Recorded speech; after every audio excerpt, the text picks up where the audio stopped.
Boa tarde, tudo bem? Eu me chamo Lucas Manuel de Souza e estarei apresentando juntamente com João Guilherme Liz.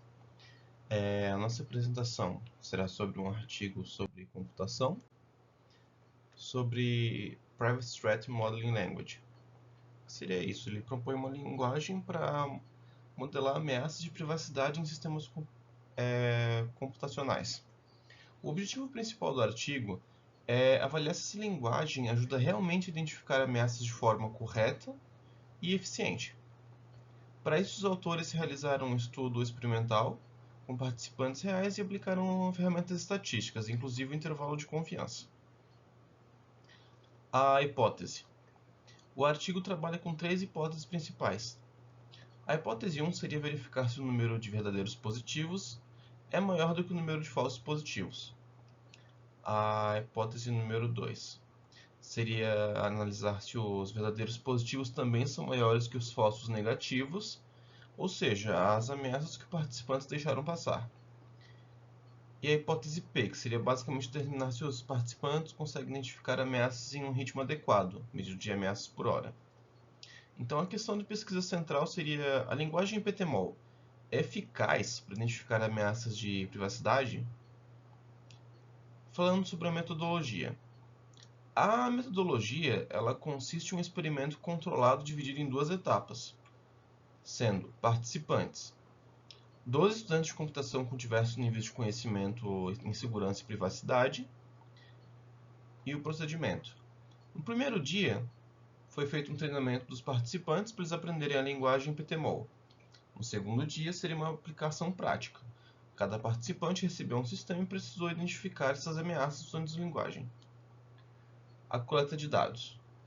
Foram medidos três elementos principais: o número de verdadeiros positivos, o número de falsos positivos e o número de falsos negativos. Análise estatística. Bom, primeiro os autores verificaram se os dados seguiam a distribuição normal e fizeram um teste de Shapiro-Wilk, e onde deu que P igual a 0,001, indicando não normalidade. Para isso, utilizaram um teste não paramétrico do Wilcoxon, que é apropriado para dados pareados. Além do p-valor, os autores também calcularam intervalo de confiança de 95% para completar a análise. Aqui a gente vai ter duas tabelas, que é basicamente as ameaças que estariam disponíveis, que seriam clonagem, cyberstalking, vigilância, detecção facial, roubo de identidade. Basicamente ali na tabela tem o que cada participante conseguiu fazer, como foi o desempenho dele, né? Então, sobre a justificativa do intervalo de confiança. Ela é bastante clara.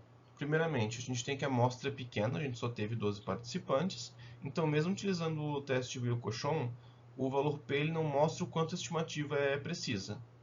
Então o intervalo de confiança ele preenche essa lacuna. Ele permite comparar grupos com clareza. Então é possível ver se a média verdadeira de positivo está realmente distante das médias de falsos positivos, falso negativo. Em resumo, o intervalo de confiança foi feito para reforçar a confiabilidade.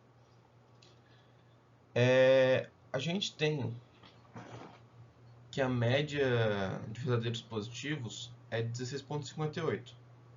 Mas olhando a tabela, a gente vê que os dados são muito extremos, né? Então, sem o intervalo de confiança, a gente poderia ser mascarado essa diferença. Então, a média sozinha, ela não representa bem a variabilidade. Reforçando, é uma amostra muito pequena, onde n é igual a 12.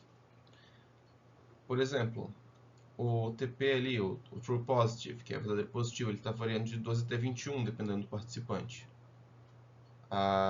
O falso positivo está variando de 0 até 7. E o falso negativo está indo de 0 até 12. Então é bem discrepante. Só com a média ali não daria certo. Com o intervalo de confiança, a gente tem uma confiabilidade muito maior. Sem o intervalo de confiança, esses sistemas teriam um grande impacto na média, e com o intervalo de confiança, esse efeito é suavizado. A análise fica mais confiável e tu consegue ter um máximo e um mínimo. Agora eu vou passar a palavra para o meu parceiro de equipe. Bom, nós podemos perceber que aqui na aplicação do intervalo de confiança, você pode ver aqui representado nesses dois gráficos que ele obteve uma média de verdadeiros positivos aqui nesse segundo gráfico de apenas 16,58, caso você faça as contas, aqui é a barrinha mediana. E a última barrinha que está pequenininha aqui, ela representa apenas, a média dela é de 1,58, que seria de falsos negativos. Esses dois gráficos exemplificam bem como que o intervalo de confiança foi aplicado, por causa que eles refletem a variação entre os participantes.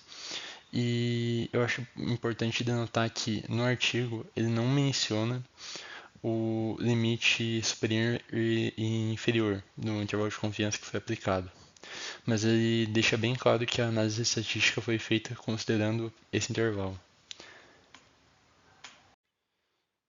Bem, agora, durante a interpretação dos resultados, nós podemos denotar alguns fatores. Primeiro que o número de verdadeiros positivos é muito maior que o de falsos positivos, então isso indica que a média permanece estável e que a maioria dos participantes conseguem identificar bem as ameaças, inclusive como podemos ver aqui nessa tabela, que já já vamos dar uma olhada.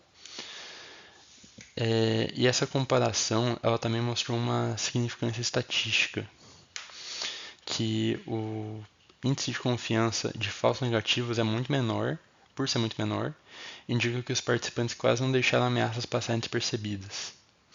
E ao longo lá, durante a conclusão do experimento, né, eles levaram em média eles detectaram por hora 5 ameaças e meia, um desempenho extremamente bom, levando em consideração também aqui os dados dessa tabela, em que a gente pode perceber aqui na primeira coluna a porcentagem do quanto eles concordam com a afirmação e a segunda o quanto eles discordam da afirmação, em que em primeiro caso eles acharam a linguagem, eles concordaram, 91% concordou que ela é muito fácil de usar, de aprender no caso, né? Em segundo lugar, que ela era fácil de ser usada e de perceber ameaças. 75% que os elementos da linguagem, os conceitos por trás dela, eram fáceis de ser entendidos. E por fim, que esses conceitos da linguagem no geral eram fáceis de serem utilizados. Tudo isso nos leva que a aplicação do intervalo de confiança nesse caso, ele consegue afirmar que as médias são confiáveis e não são apenas resultados do acaso, né, como poderia acontecer devido à baixa amostra, que existe pouca variabilidade nos participantes e que essa linguagem ela apresenta boa precisão e consistência na identificação das ameaças. E que, com isso, nós podemos concluir que sem o índice de intervalo de confiança, essas conclusões seriam mais frágeis, pois dependeriam apenas do p-valor usado no cálculo de Wilson. Ele demonstra, né, por fim, que a linguagem é muito eficaz durante na sua tarefa de identificar as ameaças, e a utilização de intervalos de confiança foi essencial para garantir que as médias obtidas fossem analisadas com precisão e confiabilidade, reforçando a validade dos resultados experimentais. Muito obrigado por assistir, professora. Eu espero que tenha gostado e espero que nosso trabalho consiga uma boa nota e consiga agradar a senhora. Muito obrigado.